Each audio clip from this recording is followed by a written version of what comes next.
Legal. Então para que nós vamos usar essas feats? Vamos usar as feats para tentar obter controle dos territórios no tabuleiro. A primeira coisa que você precisa para dominar um território é ter um stronghold da sua facção no local. Um building como esse daqui e esse daqui. Sem o building, mesmo que você tenha mais peças do que o seu adversário, você não vai controlar aquele território. Tendo um stronghold, você vai controlar aquele território se você tiver mais peças da sua facção do que de todas as outras facções somadas. Isso é importante. Você tem que bater todos os adversários somados. Então vamos olhar alguns casos aqui para deixar mais claro. Aqui no canto, os saxões têm mais peças do que os Kiwitates. Porém, os saxões não têm um stronghold. Então os saxões não controlam. Os Kiwitates têm um stronghold, mas eles não têm mais peças do que os saxões. Então eles também não controlam. O que vai acontecer aqui? Esse território vai ficar uncontrolled, conforme está impresso no tabuleiro. Nesse aqui, esse aqui vai variar de acordo com a situação do Império. Se a gente tiver no começo do jogo, quando Dukes e os Kiwitates colaboram para dominar os territórios, aqui a gente vai ver que os britões, Dukes mais Kiwitates têm 3 peças e os Scoti têm apenas 2 peças. Por que apenas 2 peças? Porque essas outras 3 peças aqui são Raiders e Raiders não contam para dominação de territórios. Então, 3 peças dos Britons, 2 peças dos Scoti. Controle dos Briton. Vamos colocar aqui um marcador indicando controle britão nesse território. Próximo território aqui, temos um stronghold de Kiwitates, permitindo que eles controlem o território, e eles têm mais peças do que qualquer um, porque essas peças verdes aqui são todas Raiders. Raiders não contam, novamente. Controle Kiwitate. Kiwitate, Britain. Essa é a situação. Recapitulando esse caso aqui, se a gente já tivesse na fragmentação e fosse avaliar separadamente a participação de Dukes e a participação dos Kiwitates, Dukes não conseguiria ter controle sozinho, porque ele tem apenas 2 peças contra 1, 2, 3 peças de adversário. Nesse caso, ficaria um território sem controle. Se a gente disputa controle de territórios, fatalmente o que vai acontecer aqui são combates. Os combates desse jogo, quando você lê as regras, parecem ser a coisa mais assustadora, e provavelmente é mesmo. Mas não é tão assustador quanto parece ser numa primeira leitura. Vamos passar por 2 casos aqui, passo a passo, e vamos tentar explicar, sem entrar muito em detalhes, mas tentando dar um bom overview, como que funciona um combate. Temos aqui uma fase de pré-battle. O que acontece nessa fase? Algumas peças podem tentar fugir da briga, algumas peças podem tentar fazer o que se chama aqui trap. Trap é você tentar atacar e dar todo o seu dano antes de você tomar dano do inimigo. Cada tipo de peça tem regras específicas para conseguir ou não essas 2 coisas, mas elas são todas bem detalhadinhas no Player Aid. Passado o pre-battle, a gente tem a batalha de campo. Então, essas peças aqui vão se encontrar no campo para potencialmente batalhar. Se alguma peça tiver conseguido o trap no passo anterior, a primeira coisa que vai acontecer vai ser elas atacarem. Isso acontece só em alguns casos específicos, especialmente com carta de eventos, então na maioria das vezes não vai acontecer o tal do trap. Então na batalha campal, a primeira coisa que as unidades poderiam fazer seria fugir para o seu castelo. Nesse caso aqui a gente está simulando os Dukes atacando um bando de Raiders. Então os Raiders que estão se defendendo não tem para onde correr, eles não têm um stronghold no território do combate. Então esse passo não se aplica aqui. Vocês lembram que eu falei que a cavalaria de Dukes, os soldados romanos, são fortes. Uma das forças deles é que eles atacam antes do que qualquer outra peça. Então a primeira coisa que a gente vai fazer, que a gente vê aqui, é o Charge Ambush. Charge é o ataque dos soldados romanos. Então a gente vai resolver o ataque dos romanos. Como que a gente resolve o ataque dos romanos? A gente referencia aqui nessa tabela. A gente vê que cavalaria no Field Battle tem força 1 e que os Raiders têm força meio. O que esse 1 e o que esse meio vão querer dizer? Os Dukes vão dar 2 dano. E como a gente vai aplicar esse dano? Cada Raider Score que tem força meio vai tomar apenas meio dano. Então, com 2 de dano que a gente está aplicando, meio 1 e meio 2, os soldados romanos mataram os 4 Raiders na primeira fase já do ataque, sem deixar que sequer os Raiders cheguem na fase deles de atacar, que é uma fase posterior aqui chamada Harass. Então, um combate bem simples e bastante comum no jogo. Raiders invadem, tomam ouro e a cavalaria romana chega muitas vezes pela estrada e consegue derrotar todos os Raiders sem sofrer nenhuma baixa. Eu quis mostrar esse caso para mostrar que muitas vezes as peças morrem antes de sequer atacar. Vamos olhar um caso agora que vai mostrar pra gente como que funciona quando uma peça se recolhe para dentro do seu stronghold, que é outra coisa bastante clássica nesse jogo. Chegaram os Raiders, 5 scores aqui, vieram de barco, atacaram Ikeni. Passado aquela fase de evade e de ambush, a gente está no field battle. Vamos imaginar que ninguém teria um poder de trap. A próxima coisa que a gente avalia é o withdrawal. O que é o withdrawal? É o defensor tendo a chance de se esconder no castelo. Vamos dizer aqui então que a milícia dos Quiritates foi para dentro do castelo. É assim que a gente indica isso. Nesse caso, como não sobrou nenhum defensor fora do castelo, a parte do field battle está acabada. Então não temos nenhum soldado romano para atacar no primeiro passo, não temos nenhum guerreiro ou milícia para atacar no segundo passo, e quando a gente chega no terceiro passo, aquele harass, os Raiders atacariam, porém eles não têm ninguém para atacar no campo porque a milícia correu para dentro do castelo. Legal. Então passamos da field battle. Agora os Raiders têm a opção de atacar ou não o castelo. Isso é uma decisão do jogador. Ao atacar o castelo, a gente chega nessa parte aqui no Escalade.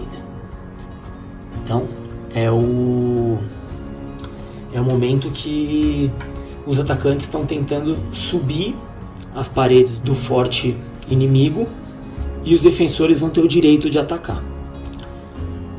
Esse é um momento muito importante porque é um momento que só o defensor ataca. Então, no fim das contas, o defensor ataca 2 vezes porque ele tem esse momento de ataque que só ele ataca. Ele ataca com que poder, com que força? A gente não está dessa vez no Field Battle, então não é essa tabela que a gente vai olhar. A gente vai olhar tabelas sobre Stronghold como a gente está na fase do Escalade, a gente vai olhar o Escalade Defense. Que prédio nós temos ali? Nós temos uma Town. Vamos olhar aqui na Town. A Town está aqui. E a Escalade Defense dela é meio. O que quer dizer meio? Quer dizer que cada peça que tiver lá dentro vai dar meio de dano nos inimigos. Cada peça que estiver lá dentro. Quantas peças podem estar lá dentro? Está escrito aqui em Holding Capacity. Então a gente poderia ter 4 peças amigas escondidas dentro dessa Town. No caso a gente tem só uma aqui. Maravilha, então a gente vai dar meio de dano. Só meio de dano? Não tão simples. Esse prédio, além dele receber tropas amigas, ele já tem lá dentro uma defesa intrínseca, que no jogo se chama Garrison Units. Então na Town é como se lá dentro houvessem 2 pecinhas. Então o que acontece, a situação final, é que considera-se que nessa Town temos 3 peças atacando. As 2 que a gente não vê, que são intrínsecas, e essa que correu lá para dentro. Maravilha. Então temos 3 peças, cada uma delas vai dar meio de dano. Cada uma dá meio de dano, a gente já sabe que nossos amigos Raiders têm poder meio. Então, para sofrer 1,5 de dano, vamos morrer 3 Raiders. Eles não batem nessa fase não. Na fase de Escalade eles estão muito ocupados subindo o muro e eles só tomam flechadas e lançadas e óleo quente na cabeça. Certo. Sobreviveram atacantes. Conseguiram subir os muros e invadir. O que vai acontecer agora? Vai acontecer agora uma fase chamada Storm. É a próxima fase aqui. Storm é a treta maluca, insana nos corredores do castelo. Aqui ninguém multiplica e ninguém divide força nenhuma. Todo mundo vale 1. É briga de espada nos corredores, então é carnificina geral.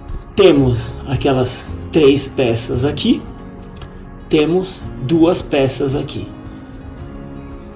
3 peças dão 3 de dano nos Raiders, então eles morrem, a gente já sabe que eles morrem.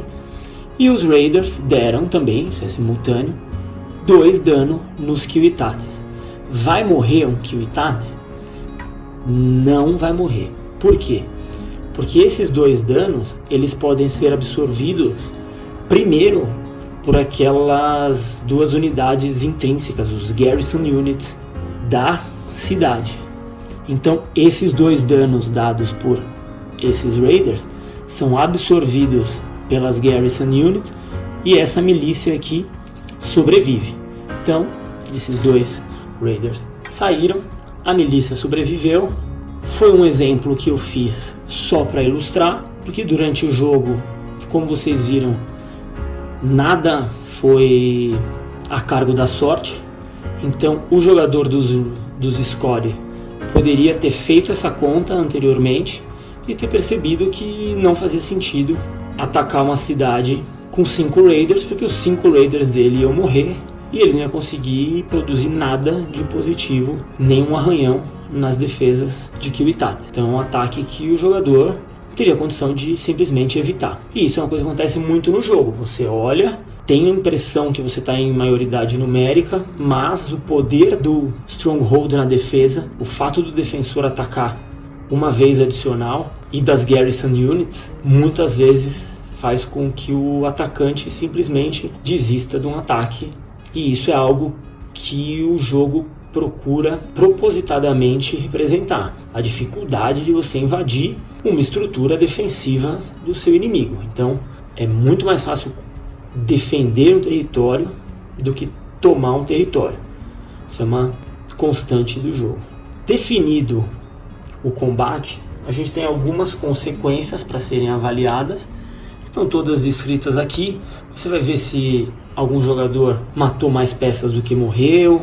Os Dukes podem ganhar prestígio caso eles matem peças que estavam carregando plunder.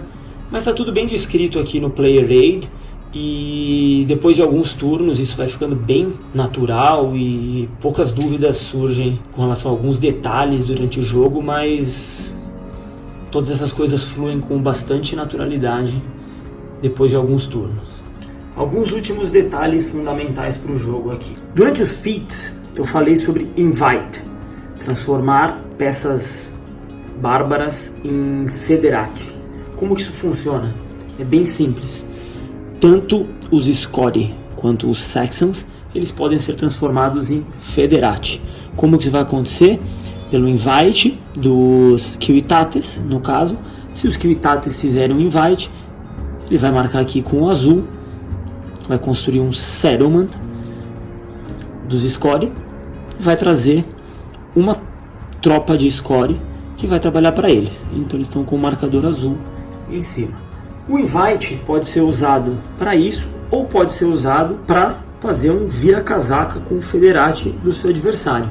Então o jogador de Dukes poderia vir aqui, gastar o invite dele e dizer que agora esses bárbaros trabalham para ele e não mais para os Ciutates. Poderemos ter também, durante o jogo, um settlement saxão, que vai ser um Federati azul, com aqui o warband respectivo. E eles podem mudar, eles podem morrer.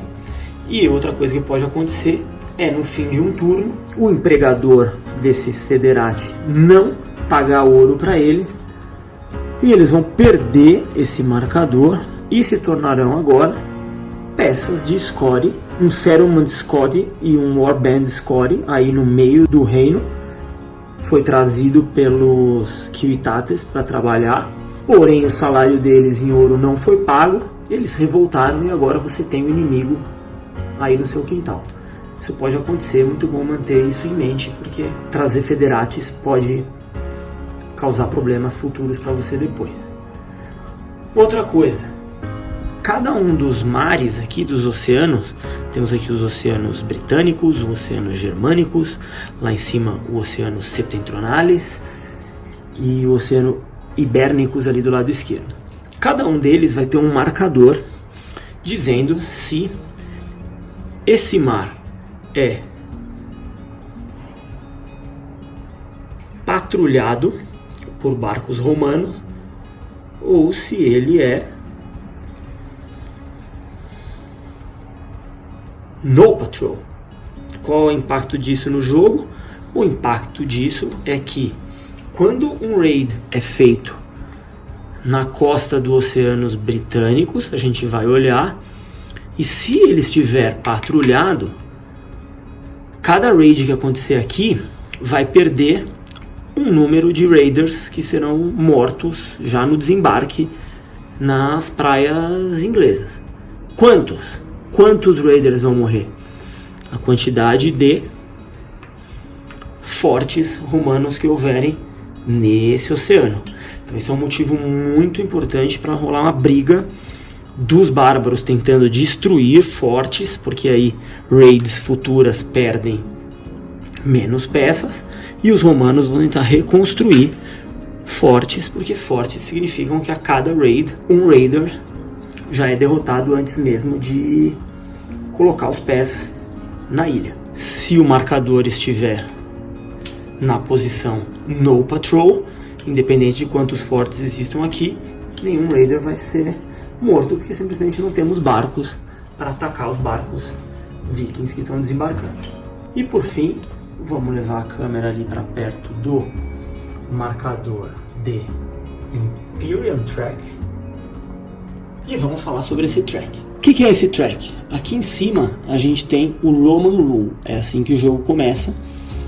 O Império Romano está controlando a ilha. Qual o impacto disso? Os Ciutates e os Dukes cooperam, jogam basicamente juntos. As tropas romanas têm mais facilidade para se recuperar, as tropas de Dukes. Os dois têm que pagar impostos para Roma e as estradas são constantemente mantidas, elas continuam podendo ser utilizadas. Dentro de Roman Rule, a gente tem o Military Dominance e o Civilian Dominance. Qual a diferença desse track estar de um lado ou de outro? Aí em cima, em Roman Rule, a diferença é que com Civilian Dominance, Civitas consegue ganhar o jogo, enquanto que com Military Dominance, os Dukes conseguem ganhar o jogo. Esse é o grande impacto. E tem um pequeno impacto na recuperação das tropas, mas as grandes mudanças ainda não começaram a acontecer. Quando é que as mudanças começam a acontecer? Quando o controle baixa para a autonomia. Em autonomia, os Dukes só podem usar o dinheiro de Civitas se a dominância estiver em military. Então, com military dominance, os Dukes continuam podendo usar o dinheiro dos Civitas. Se o dominance estiver ido para o lado de civilian dominance, aí o dinheiro de Civitas não pode ser acessado por Dukes. Que outros impactos surgem aqui? Não há certeza mais que as estradas vão ser mantidas. Então, os dois jogadores têm a opção de pagar ou não recursos para que as estradas sejam mantidas. Isso tem um impacto relevante no jogo. Qual outro impacto profundo? Aqui, na prosperidade das cidades, a cada turno, durante o Roman Rule, vai ser preenchido também a linha superior aqui de prosperidade. Então, os territórios conseguem recuperar mais prosperidade a cada turno.